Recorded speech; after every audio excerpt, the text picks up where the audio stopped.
You're a past chapter, Jasmine. Please stop reaching out. That was the text. Not a call, not an email, just a cold, impersonal text message from my own mother, Sarah Lawson Emerson. I stared at my phone screen, the words burning into my eyes. I'm Jasmine Lawson. I'm 29. And that message was the final nail in a coffin that had been slowly closing for years. Ever since my mum, Sarah, who's 52, married Bryant Emerson, a guy 14 years her junior, my existence had become inconvenient. Bryant, 38, was all charm and no substance, and he came with a ready-made family. Paige, his 23-year-old influencer wannabe daughter, and Summer, his 19-year-old who just wanted to fit in. Suddenly, my mum was reinventing herself, trying to be the cool, young stepmom. Her Instagram feed became a curated gallery of their perfect family, all matching outfits, forced smiles, and endless brunch photos. Me? I was quietly edited out of the picture, literally and figuratively. I'd seen it coming, of course, the increasingly distant calls, the forgotten birthdays, the way my mum would casually mention the girls and clearly mean Paige and Summer, not me. But the holidays were always a sore point. This year, it was worse. I kept seeing texts pop up in a private group chat I wasn't part of, screenshots sent to me by my cousin, Nash Lawson, who's 31 and still had a foot in both camps. They were planning Christmas in Aspen, a huge, lavish trip. My name was never mentioned. I was just not there. An oversight, they'd probably say, a mistake. The hurt was a dull throb, but beneath it, something else was starting to simmer. A resolve. I wasn't going to just fade away. I typed out a quick message to Nash. Hey, got a weird question. Need some tech help. Super discreet. He replied almost instantly. Always. What's up? I didn't answer right away. I was still looking at my phone, at the last screenshot Nash had sent. It was a text from my mom to Paige, complaining about something trivial. At the bottom, a casual line that twisted the knife. Don't worry, my real girls are always here for me. My real girls, not me. That was it. The holidays hit different when you're officially a past chapter. While my mum's Instagram feed was a blizzard of aspen slopes and matching cashmere sweaters, I was holed up in my apartment, scrolling through old photos, feeling the silence. Genesis, my childhood friend, and the only person still consistently checking in, kept texting. Genesis, seriously, let it go. You deserve better than this constant heartbreak. Me. Easy for you to say. Genesis, no it's not, but obsessing over them isn't helping you. She was right, of course, but letting go felt like admitting defeat, like accepting my erasure. Instead, a different kind of thought started to take root. If I couldn't be part of their perfect picture, maybe I could expose the cracks. I found myself on luxury gift sites, not for myself but for them. Expensive watches, designer bags, high-end electronics. I imagined them unwrapping these lavish presents, oblivious, while I watched from afar. The idea was absurd, a dark fantasy, but it was a fantasy where I had some control. I finally called Nash. Remember that discreet tech help I asked about? Yeah, what's the crazy plan? He chuckled. Nash always knew my crazy. I want to give them gifts, really nice ones, but I want to know what they really think, not the fake thank you texts. He was quiet for a moment. You want to turn the tables, huh? Make them perform for you for a change? Something like that, I admitted, my voice barely a whisper. Okay, so you want to be a fly on the wall, but a very well-equipped fly, he mused. You're thinking surveillance? The word hung in the air. Surveillance. It sounded extreme, but also exhilarating. Is that even possible without them knowing? Anything's possible with enough ingenuity and the right tech, Nash said, his voice taking on that familiar tech nerd excitement. Give me a few days. I'll look into some options. Think tiny, think hidden, think untraceable. I hung up, my heart pounding. It was half joking, half serious, but the seed was planted. I started researching surveillance gear, the kind you see in spy movies, but real. Tiny cameras, audio bugs, things disguised as everyday objects. It felt like stepping into a different world. Then the final push. I was mindlessly scrolling Instagram, trying to ignore the Aspen posts, when Paige's latest Insta story popped up. A boomerang of her and Summer clinking champagne glasses on a snowy balcony, Bryant in the background laughing. The caption, "So glad we left the drama and the sad lives behind. At our family goals and our Aspen life." That was it. My resolve solidified. They wanted drama. They were about to get a whole damn season. The next few weeks were a blur of online shopping and hushed consultations with Nash. Christmas was just around the corner, which meant their Aspen trip would be wrapping up soon. I blew through a significant chunk of my savings, but it felt less like spending and more like investing in my sanity. For Sarah, a vintage Chanel scarf. For Bryant, a high-end smartwatch. Paige got a designer handbag she'd been raving about on her stories, and Summer a top-of-the-line tablet. Each gift was chosen not just for its luxury, but for its potential to house a tiny, almost invisible camera. Nash was a genius. He sourced the cameras, no bigger than a pinhead, and showed me how to embed them.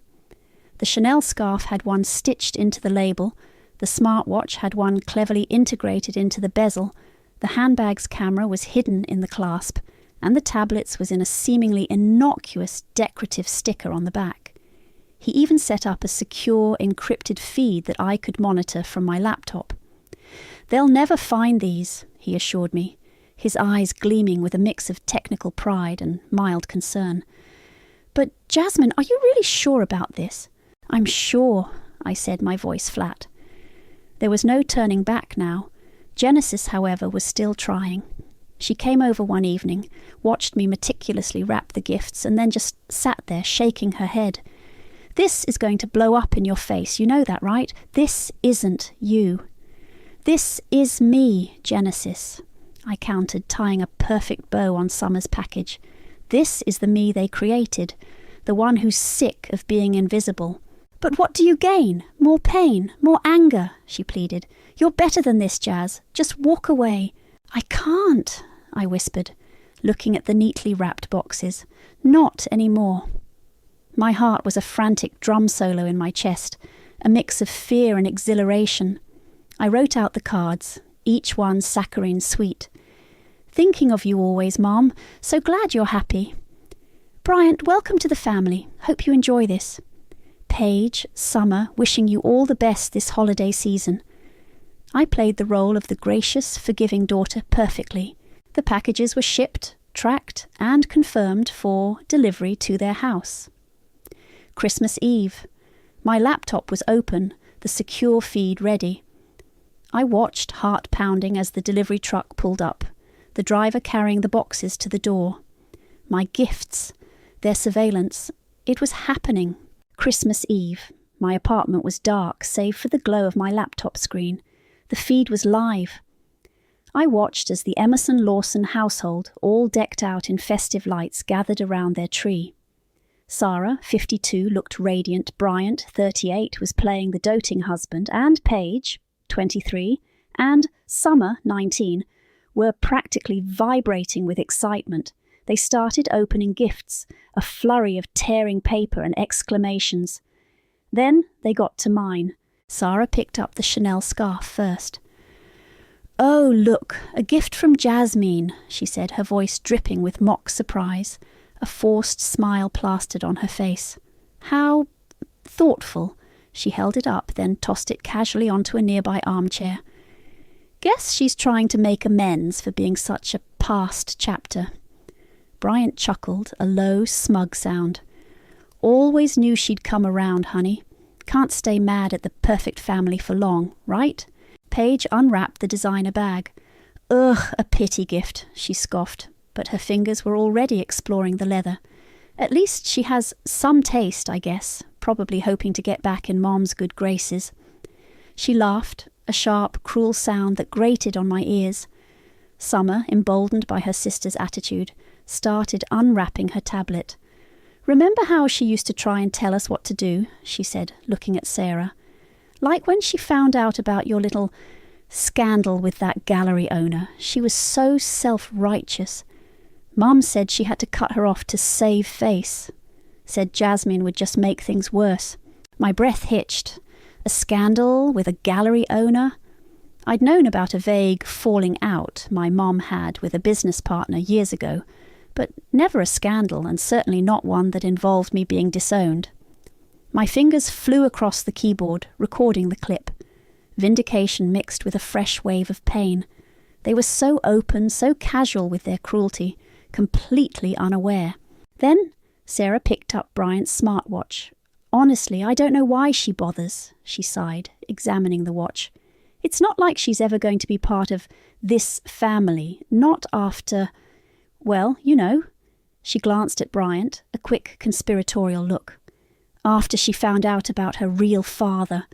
That was a mess I couldn't afford to deal with. My blood ran cold. My real father. My mum had always been vague about him, saying he was a musician who'd left before I was born. But found out? What was there to find out? A long-suspected betrayal about my father.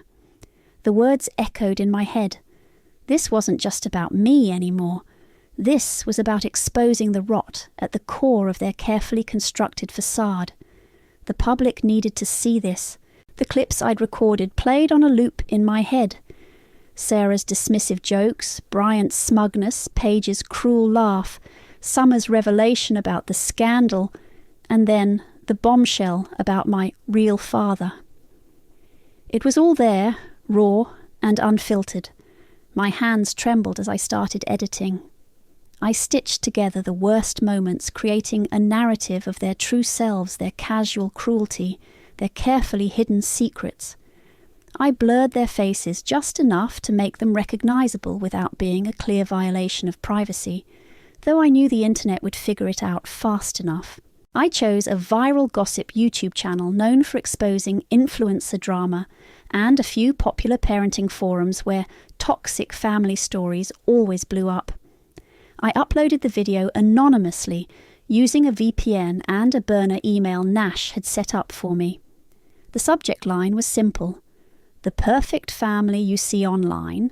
Here's what they're really like. Then I waited. The first few hours were agonizing. Crickets. Had it been for nothing, had I just wasted my savings and my sanity for a few blurry clips no one would care about? Then it started. A trickle of comments, then a flood. "OMG, is that Sarah Lawson Emerson? I follow Paige. This is wild. The mum is such a hypocrite." The video views started climbing rapidly. Screenshots of their Instagram posts, juxtaposed with my footage, started appearing everywhere. Viral memes with Sarah's dismissive face, or Paige's sneer, were everywhere. Reaction videos popped up, dissecting every word, every gesture. My phone started buzzing, not with calls to me, but with screenshots Nash sent from Sarah's private messages. "What is this, Sarah? Your daughter is a psycho!" Paige's influencer deals started collapsing, her comments section a war zone. Sarah, 52, was scrambling. Her perfect image was shattering in real time. She started messaging me, a flurry of texts I hadn't seen in years. "Jasmine, what have you done? This is ruining everything. Call me now. You need to take this down. This is illegal. We can fix this. Just talk to me." I just watched, a strange mix of triumph and nausea churning in my stomach. It was working. They were exposed. But the anxiety was a physical weight on my chest. What had I unleashed? Then a new message from Nash. "Hey, you're not going to believe this. Connor Armstrong from Real Talk Live just tweeted about your video. Says he wants to do a segment on it." Connor Armstrong, 36, producer for the biggest family drama expose show on radio. This wasn't just online gossip anymore. This was going mainstream. The day Real Talk Live aired their segment on my video felt surreal. I sat hunched over my laptop, listening to the radio stream, my heart a frantic drumbeat against my ribs. Connor Armstrong, 36, introduced the story with a dramatic flair, playing clips from my footage, pausing for commentary. Callers flooded the line, some expressing outrage, others sharing their own stories of toxic family dynamics. Sarah Lawson Emerson, 52, was being publicly humiliated, her carefully constructed image crumbling live on air. "I can't believe a mother would talk about her own daughter like that," one caller fumed. "And the stepdaughters, so entitled," another added.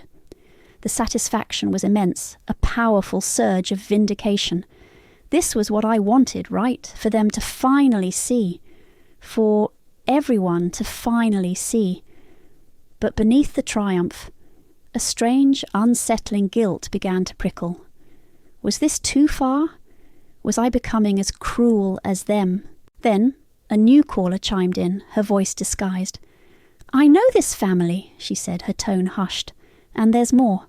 Much more. The mother, Sarah, has a history of cutting people out when they become inconvenient, especially when it comes to her past. And Jasmine's father, let's just say there's a reason she never talks about him." My blood ran cold. Who was that? Someone from their past? Someone who knew the deeper secrets? The mystery about my father, which had been a quiet hum in the background, now screamed for attention. I had exposed them, but it felt like I was also exposing myself to a past I didn't understand. My inbox was a mess. Tabloids desperate for an exclusive, publishers sniffing around for a tell-all, even a few estranged relatives, people I hadn't heard from in years, reaching out with vague messages of support or thinly veiled curiosity. It was overwhelming. Then the show cut to a commercial break. When it returned, Connor announced, "We have a very special caller on the line. She says she's Sarah Lawson Emerson."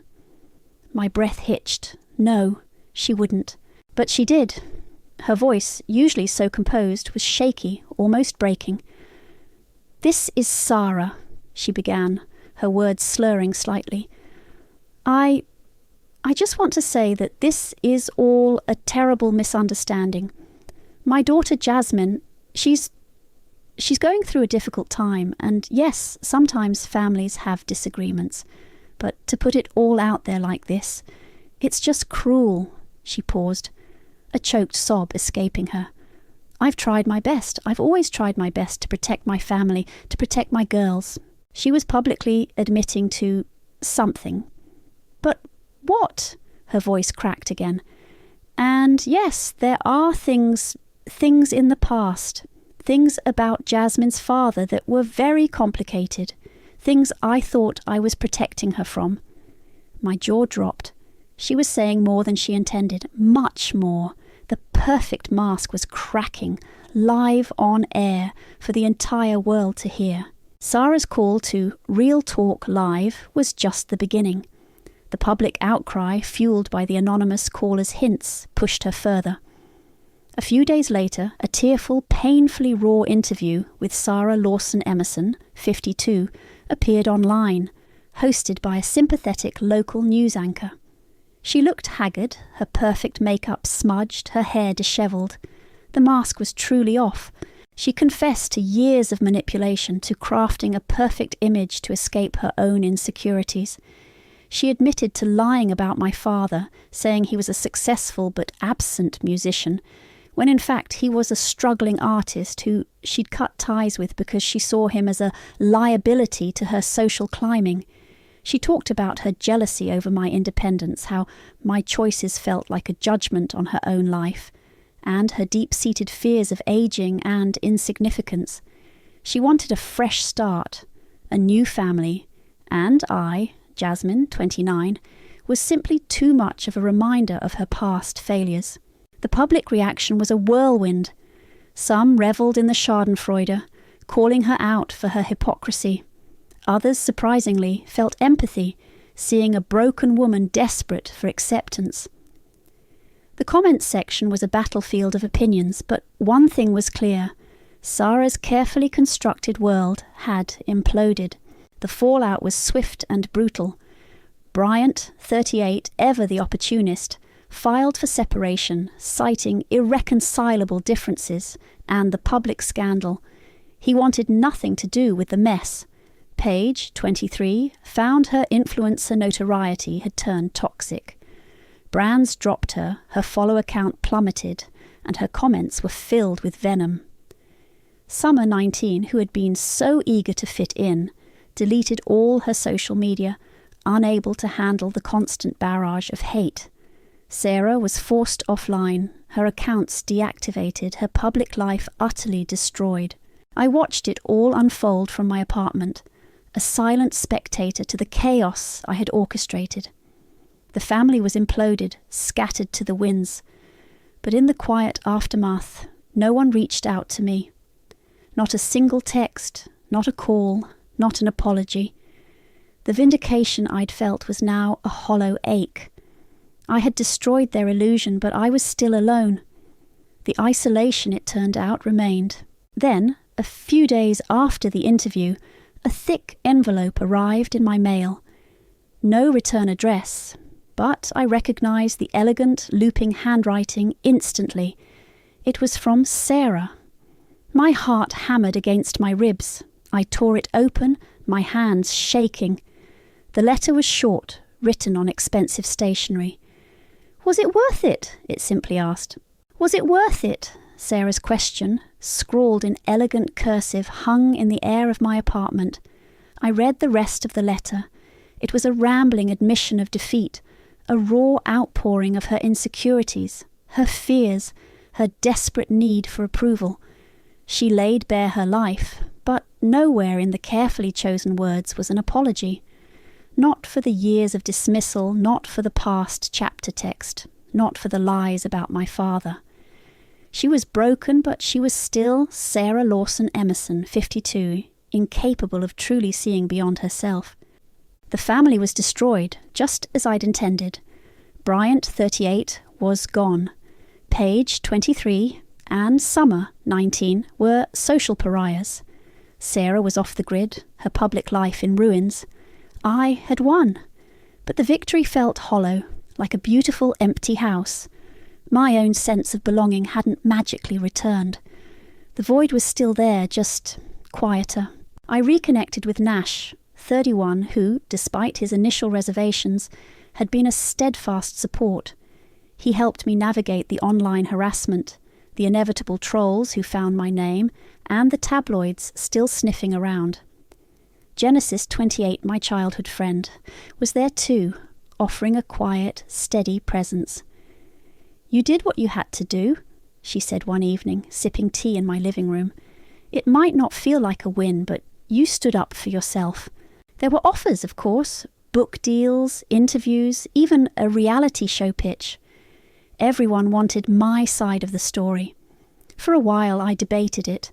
I could finally tell my truth, expose every last detail, every nuance of their cruelty. But the thought of rehashing it all, of living in that anger and pain, felt exhausting. I had already spoken in the loudest way I knew how. Silence, I realized, could be its own powerful statement. It was my final word. The consequences were real. The online trolls were relentless. The occasional paparazzi flash outside my building, unnerving. But mixed in with the hate were messages from strangers, dozens of them, thanking me for exposing the ugly truth behind perfect facades, for giving a voice to those who had been similarly cast aside by toxic families. They saw their own pain in my story, and in my revenge, they found a strange kind of validation. In the end, I stood by my decision.